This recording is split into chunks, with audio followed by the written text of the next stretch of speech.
require parents to have their children vaccinated. Yeah, that question brought people to fill the halls of the legislature to praise or condemn a bill that would prevent kids from attending school if they have not been immunized. Tonight, we want to hear what you think about this. Should all children who attend public schools be vaccinated? Vote right now at pulse.newscentermaine.com. And of course, join the conversation online too. We are going to be talking to an expert on the topic in just a bit. First, Don Kerrigan's in Augusta with a look at how this hearing all played out today. Hey, Don.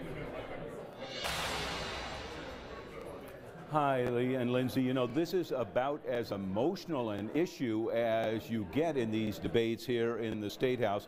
We're in the lobby of the Cross-State Office Building. People are still here. The hearing is still going on. People are still here from both sides, paying pretty close attention to what's been going on. Passionate arguments both ways. On one side, you have doctors and parents arguing that vaccines should be almost mandatory in schools in order to protect children from getting these classic childhood diseases, because the incidence of those diseases has actually been increasing. On the other side, doctors and parents arguing that parents should not be forced by government to have their children vaccinated, and also arguing that some vaccines carry dangers with them.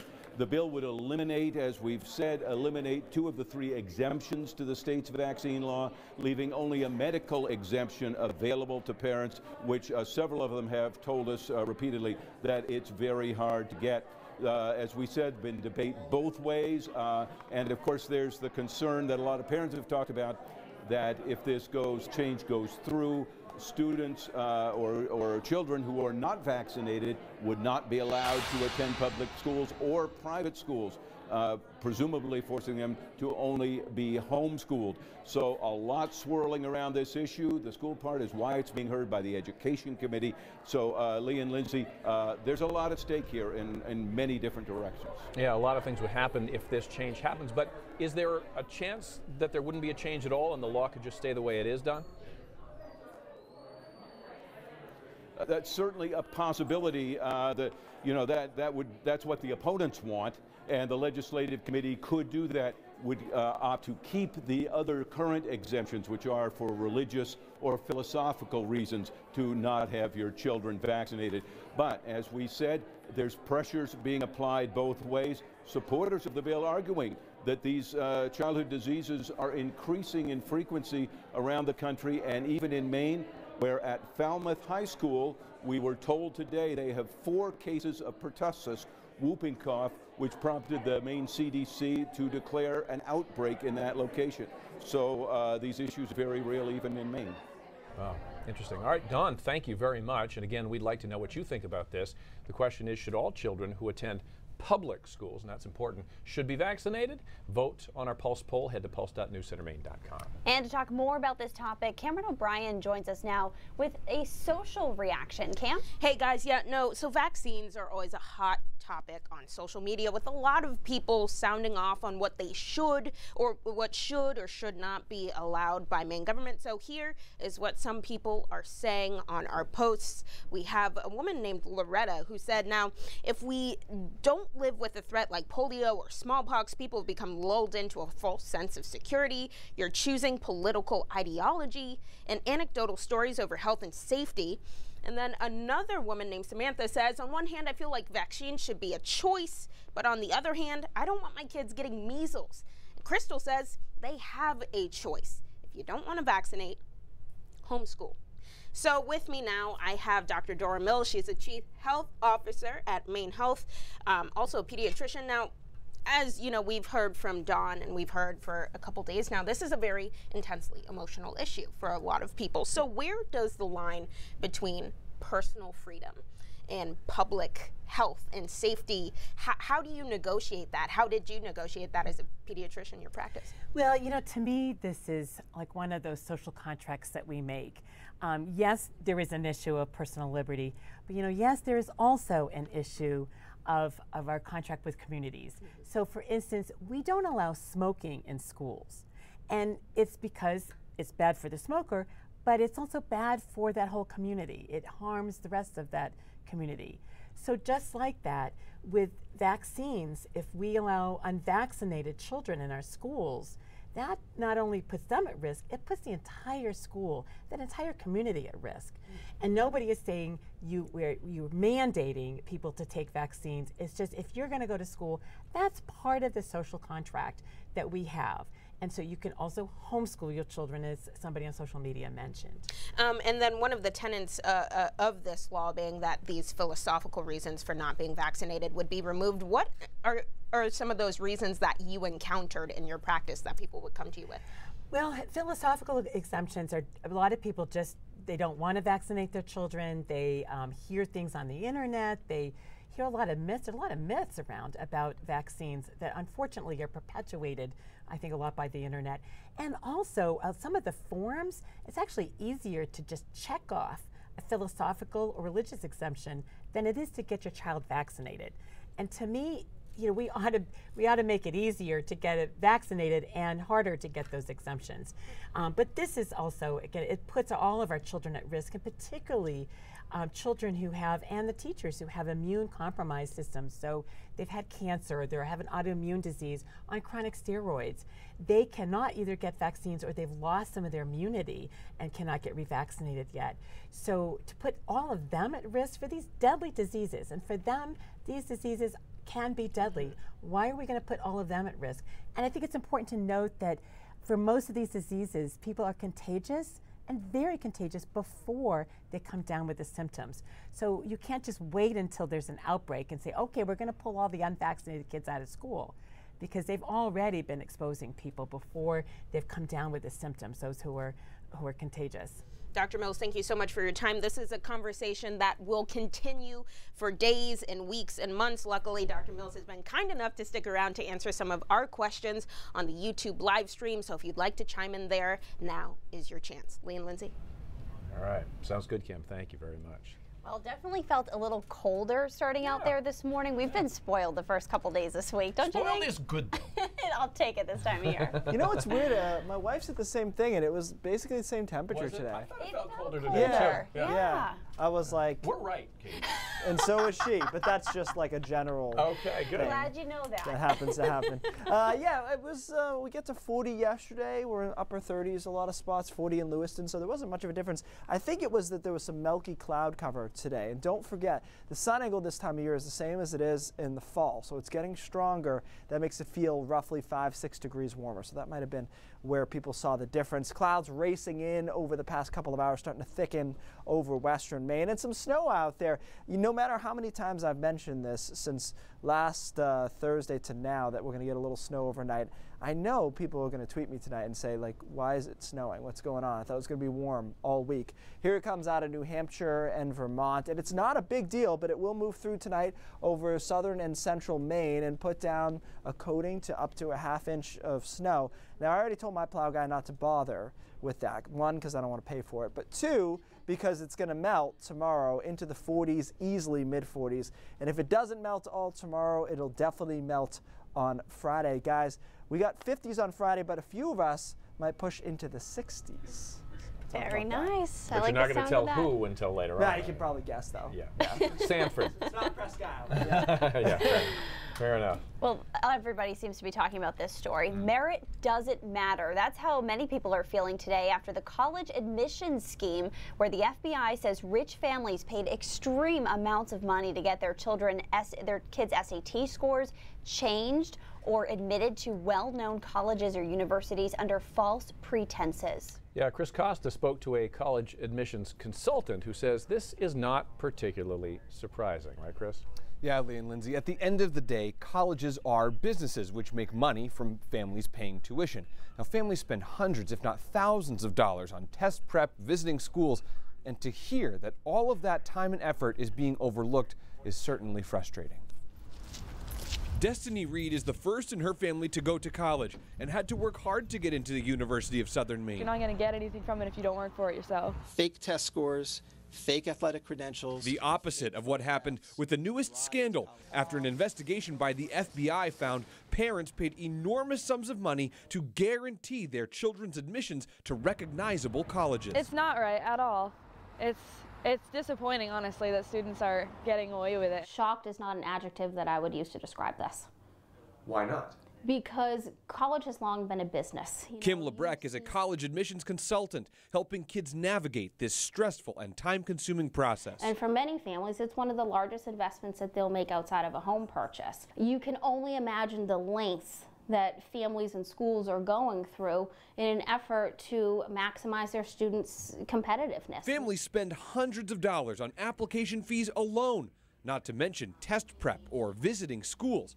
Lebrecht says wealthier families do have an advantage. Colleges are more inclined to admit a student who will come and fully fund an education as opposed to a student where they're going to have to give them a lot of grant money. However, she says money is not always a substitute for merit. Many colleges read between the lines. They know the student that wrote their own essay versus the parent that wrote their essay. The mindset that so many of us grew up with may still hold true. Because I feel like it's more worth it if you work for it rather than just get it done for you. Lebrecht says one of the keys to being an attractive student to a college is showing demonstrated interest. That means visiting campus or interviewing with the school and a lot more. I covered a lot of topics with Kim today, including why applying for need-based aid could be detrimental. We're going to upload that entire raw interview to our website. You can view it there. Lee and Lindsay. Wow, yeah, that story is just, the more you hear about it, the more anger it comes. Yeah, a lot of levels is right. All right, now this, flights impacted all across the country and here in Maine after an emergency order from the president. The details on that coming right up. Plus, hundreds have found a place to turn to when they need it most. The mission of a recovery center in Westbrook going strong despite an end in grant funding. That and more local news when we come back.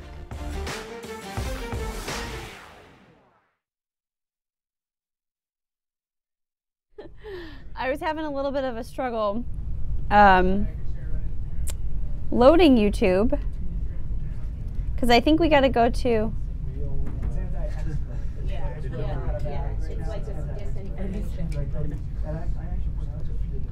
Okay. Okay.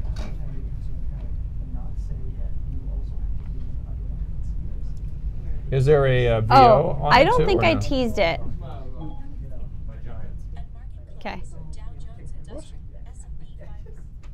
Okay. Liam, I forget how to get to the YouTube Live. If you go to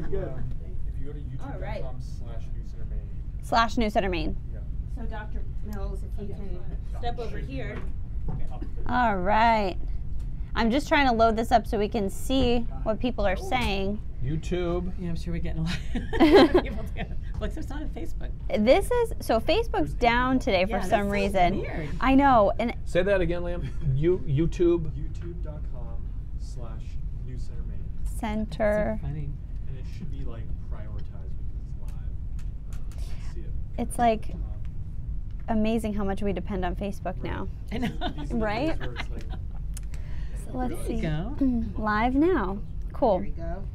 Amanda interviewed Tom Bergeron today and got me his autograph. Can you hear? Yes, I can hear. Oh. Yeah. There we go. So it's a few seconds delay, I can see, because that's so funny. It's like, I pushed that side of him. Sorry, Sarah, repeat that. How much time do you think you have? 37 under? We should be fine. That's totally fine. Yeah. All right, so Joe Dunbar's watching on YouTube Live. He Of says course hello. you are, Joe. Of course you are. You know what's up. So yeah, we don't have I'll see any you at Xander's questions at next the show. moment for Dora here. But it is something that's very interesting. I mean, I know we're talking specifically about public schools, but is this something that private schools are going to be watching closely and maybe they would follow suit whatever direction this goes in? Yes, so actually the legislation that has a hearing today actually applies to both public and private schools. As you remember that there are a lot of private schools in Maine who receive I'm tuition so sorry. dollars. We are out of time. Dora, I'm so sorry. Just when we got started. Sorry about that. Good to see you. Here we go.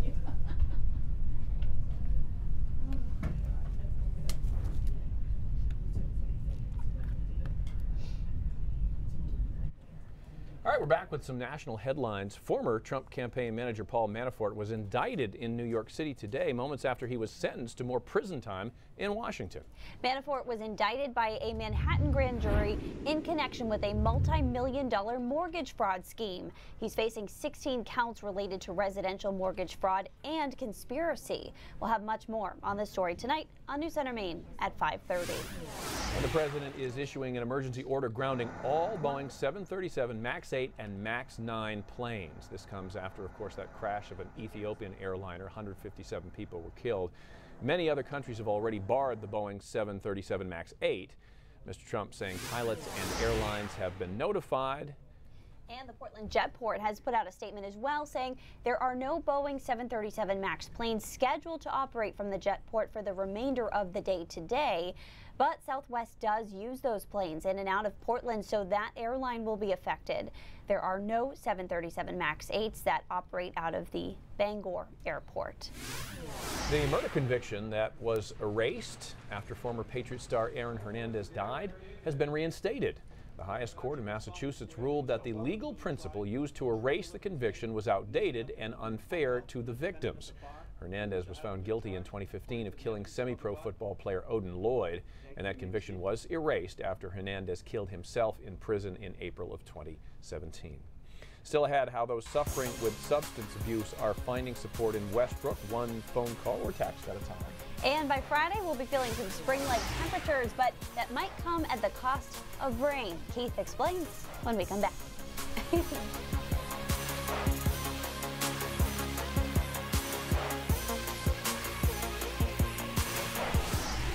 All right, YouTubers, sorry about that. Our little extended interview with Dora got a little cut short. Was not so extended. I know, there was a lot. There was a lot of moving parts there, so I apologize.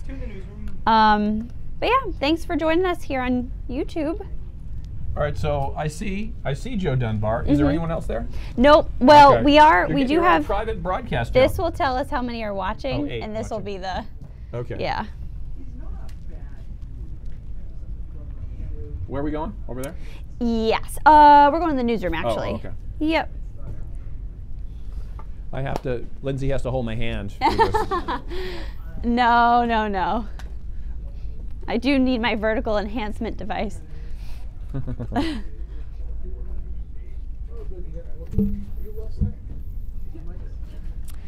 All right, and we're gonna face this way. Okay. Yeah. Gotcha. This shot is one of my favorite shots to watch back because the depth. It kind of like, did you see Chris Costa's shot? I love the depth behind it. I think it looks so great.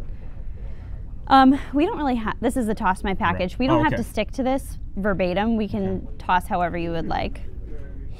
Basically, we're checking in with this group 2 years later. 4 communities came together. And we're hearing the stories for the first time of people who are going through the program. Got it. So it's kind of, this is an update then? Yeah. Okay, good. When the program first started, Chris Costa had all the police chiefs from every community involved. I'm talking about your story. Come in, and they did like a roundtable discussion about the need for this program. Got it. But today we're hearing from people who are in the program.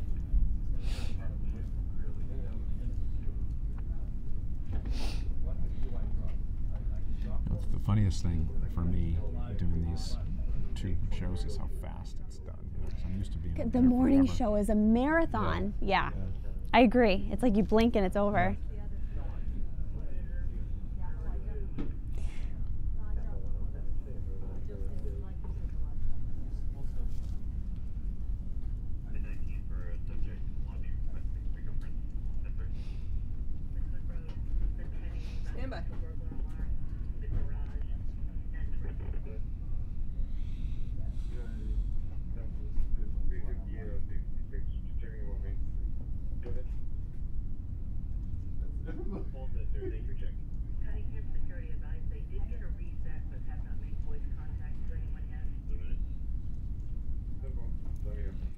So we have an update this evening on 4 Maine communities that banded together to fight substance use disorder. That's right. It's called the Westbrook Recovery Liaison Program, and in just 2 years, it's helped hundreds of Mainers. My life was completely out of control. I lost my house, my kids, my car, everything. Support and encouragement, even from one person, can make all the difference in changing someone's life for the better. I had like an epiphany moment where I decided, I'm sick and tired of being sick and tired. For Melanie Bickford, that person is Danielle Rideout. I'm in recovery myself. I'm in long-term recovery from a substance use disorder, and a part of my own program is just giving back the services and the help that I was given. Rideout is the liaison for the Westbrook Recovery Liaison Program. It breaks down a lot of barriers for people, but also if somebody's not comfortable coming in talking face-to-face, like I get text messages all the time too, and phone calls. It started as a grant program, but when that ran out, Westbrook started funding the program. They help people get into treatment programs, connect with primary care doctors, find employment, housing, even food, all at no cost. Anything that's going to help somebody better their lives. In 2 years, Rideout has connected with 500 people. I've been 100% sober for 26 months. I've never been happier. Many referred to the program by police officers. I actually was referred by one of the Westbrook police officers, Officer May. She's awesome. Before that, Bickford didn't know who to call, but that was then. Now I'm in college. I'm gonna get my human services degree, and that way I can help people like Danielle is. So yeah, really inspiring getting to meet those guys today. Yeah, really great. Absolutely. All right, so you complained it was too cold today. Fine. Tomorrow will be warmer, and then thank you next. Warmest on Friday. Right. But there's a shower but. on Friday. There's always a but. Yeah, I think tomorrow's probably your best overall day. Okay. There'll be a few hours on Friday that'll be really nice, but currently in the 30s. Rangeley, Greenville, 39, 43 in Millinocket. Kind of interesting. Not usually one of the warm spots there. I wonder if our winds have shifted a bit on shore and we've got a little ocean effect going on. A couple of snow showers, light snow, obviously across parts of northern New England. That's the warm front really to the north of the warm front working through. And as we talked about for a few days, we will see some periods of light snow, particularly over southern and central Maine tonight. And so some of that is drying up. The front end of it is drying up, but it'll eventually get in here and start saturating. And we'll see anywhere from a coating to up to a ½ inch of accumulation. By early tomorrow morning, it's out of here. And as I mentioned, I wouldn't really bother moving it probably because it'll be into the 40s tomorrow afternoon. We'll call it partly cloudy. There will be some clouds around. But mid-40s later in the day, and then not an overly cold night tomorrow night. We're in the upper 30s, 2 a.m. So even some 40s around there. And there's a few hours that we could really warm up on Friday. The models have been showing us this consistent warm-up theme, and we're definitely, most of us over central and southern Maine will get into the 50s, but I think there's a possibility that we could crack 60 in spots over York County and into western parts. Oxford County could see a few spots like that too. Saturday's partly cloudy with an isolated rain shower in the afternoon, but again mild, upper 40s should do it. So this is actually a bit of a compromise between models because some of them have us even warmer here. But this is the typical, this is like the spring warm-up picture every time, right? It's warmest over York County into the 60s there. I think Portland 55, I could see us going a little higher than that. Bangor should get into the 50s as well, and even the mountains, probably 50 to 55 degrees. Not super long-lived. Saturday is colder, and it's still not cold. Cooler on Sunday, back into the 30s. And as we look into next week, there's nothing overly cold, and the storm that I'm watching for next week at this point is a miss. If that's the case, it's possible we ride off into the sunset. We shall see, but I don't see anything there. St. Patrick's Day looks pretty good. Next week, at least the first half, what we can see with some confidence, looks pretty good as well. So this pattern, I'm kind of into it. Good amount of sunshine for this time of year because you know how this time of year can be with cloud cover. And the temperatures are warm, but not so warm that we're flooding. So just keep on keeping on. Nice and easy. Smooth sailing. Sounds good. All right, let's check in with Cindy, see what's coming up next half hour. Hi, guys. We've got the latest on that home invasion. You may remember the man involved who shot a husband, nearly killed his wife, pleaded guilty in court, and actually admitted that he should be behind bars. He was sentenced today. We'll have the details on that. And President Trump announces the grounding of those Boeing 737 MAX 8s. How does that impact travelers here in Maine? It does impact them. Clay Gordon is live at the Portland Jetport. Those stories and more ahead at 5:30. Back to you. Cindy, thanks so much. Stick with us. Raindrops that Bill Green very much helped with when we come back.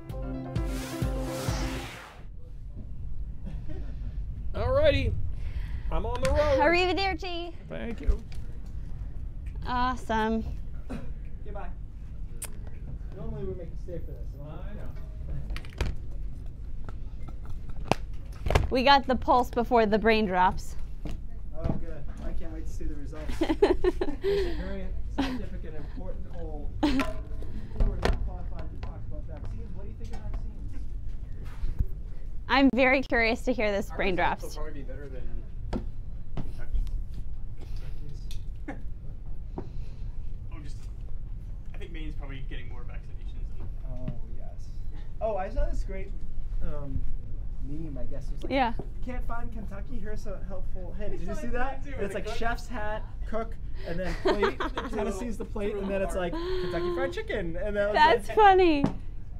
I used to think Kentucky Fried Chicken was called We Do Chicken Right, because that was their slogan. Yeah. And they always said it in their TV ad, and so I used to say, like, I want to go to We Do Chicken Right. That's how a slogan really catches. Yeah. I had this weird, so my parents used to go to KFC when I was a kid sometimes. Yeah. And I used to love it. And I had this like seriously 5-year-long craving of it, and I just never got around to it. It'd be like a random Sunday, and I'd be like, ooh, I want KFC. I finally went, and I was like, nah, I'm not into it anymore.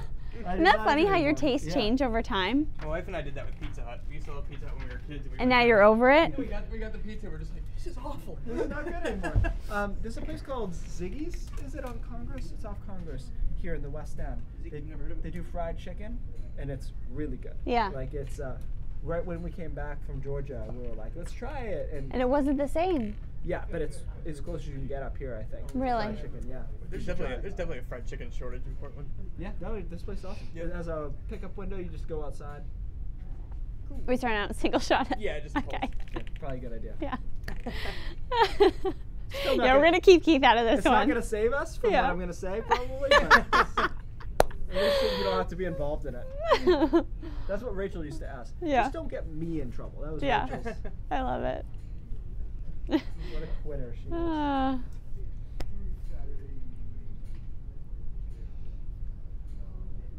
Stand by. I can't. Thank you. 69 to 30. Okay. All right, one last check at our pulse results tonight. Thank you guys so much for voting. 69% of you saying yes, it should be the case, and 31% of you saying no. So thank you so much for voting at pulse.newscentermaine.com. We appreciate it. All right, we also appreciate Bill Green today very much. We do. Because he really helped tremendously. Although well, maybe actually, he muddied the waters. He did. He confused yeah. it. Let's start with. Do we have the picture of the Snapple cap that somebody sent me? Okay. It says, real facts, number 383. Mount Katahdin in Maine is the first place in the United States to get sunlight each morning. And I thought to myself, that doesn't sound right. So we did a little research. Here's what we came up with. It depends on the time of the year which Maine spot has the earliest continental United States sunrise. Cadillac Mountain is famous for it, but in fact, it's not that long of the year, and it's not the touristy part. January 11th through March 6th, October 7th through November 29th. West Quoddy Head, which you would think it's such an eastern point there, you think it would be most of the year. It's not. March 7th through the 24th, September 19th through October 6th, has to do with terrain blocking a little bit there. Mars Hill is actually most of the summer and almost into the early fall. It has elevation. It's pretty far east, obviously, and it's not terrain blocked. Mount Katahdin has a few days in the summer where it's the earliest sunrise, and it's because the hills of Carleton County, New Brunswick, block Mars Hill from the sunrise those days. So here's what's interesting about this, and Bill Green, this is where he came in. Right. This is a heated topic, apparently. He went out years ago, and they put someone on top of Cadillac. They put someone on West Quoddy, they put someone on Mars, and no, they didn't do Mars. They did someone on Mount Katahdin, and they claimed a different result than what this study shows. So it's going to be within a minute, minute and a half. One thing to think about with Mount Katahdin in particular is every 4,900 feet in elevation, gains you 1 minute of sunrise perspective. Because since the Earth is round, I don't know if you heard about that. Since the Earth is round, it gives you the ability to see over that horizon 1 minute earlier, as long as you're not blocked by another mountain in front of you. That's an interesting way to think about it. I got into a little disagreement one time with Bill Green, or it caused a discussion, you don't want to do that. a lively debate over how many miles of coastline there are in Maine.